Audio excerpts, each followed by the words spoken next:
The text came at 6:47 a.m., right as I was buttoning my shirt for work. Spending the week at my dad's. He's not well. Don't worry, I'll keep you posted. Love you, Emily Redart. Her name sat at the top of the message thread, the little red heart she'd added months ago, when things between us still felt whole.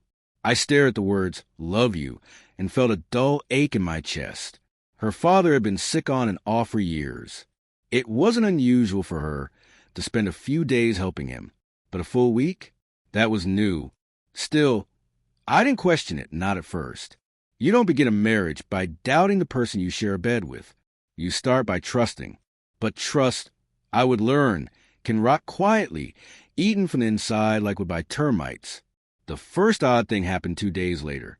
I was tossing the trash when I noticed a small, cream-colored envelope in our mailbox. The handwriting was delicate, looping, definitely not from a company. My name, Daniel Cooper, was written neatly on the front. No return address. I tore it open on the porch. Inside was a printed photo, grainy, taken from a distance. Emily sat at a cafe I didn't recognize, a man across from her, tall, dark-haired, leaning in just a little too close. Her smile wasn't polite. It was the private, soft one she used to give me, the kind that said she was happy to be exactly where she was. No note, no explanation, just a photo. I remember sitting on the porch steps, the morning sun rising behind me, warm against my neck, my fingers trembling as I flipped the photo over, half expecting some message. The back was blank. I wanted to believe it was what it looked like. Maybe an old friend, maybe taken long ago, maybe some cruel prank. But my gut whispered a colder truth. This is how it starts. That evening, she called. Her voice was calm. Normal.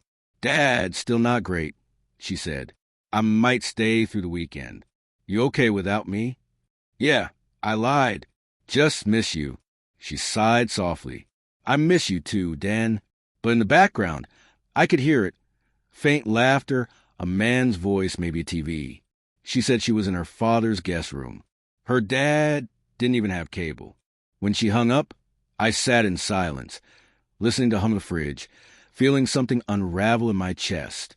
The next morning, I drove to her father's house, 3 hours away, in a quiet neighborhood outside Richport.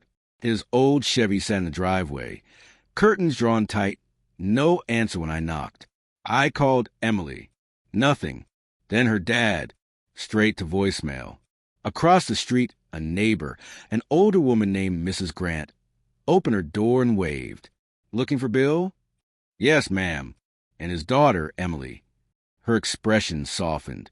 Oh, honey, Bill's been in Florida for 2 weeks visiting his sister. I couldn't breathe. Are you sure? She nodded. Saw him leave myself. Emily hasn't been here. The world tilted. I thanked her, keeping my voice steady. But inside, something cracked. That night, I didn't sleep.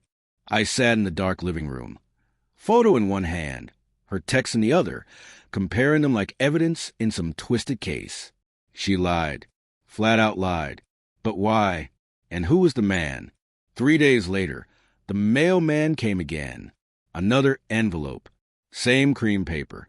Same handwriting. Inside, another photo. Emily standing outside a lakeside cabin, her hand intertwined with the same man's. He kissed her forehead. Her hair was wind-blown, messy from laughter. I recognized the cabin. It was ours, the one we rented every summer, where we carved our initials into a birch tree and promised to grow old together. Pain sharpened into something deeper. I didn't confront her immediately. I wanted to. God, I wanted to.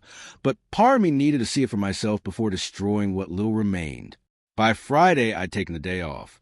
I drove to that cabin near Lake Marston, parked behind the trees just off the dirt road.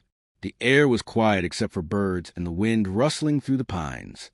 Around noon, a silver SUV pulled in. Emily stepped out first, wearing the red sweater I bought her for Christmas. Then the man from the photos. He carried a duffel bag, draped an arm around her waist like he owned the moment.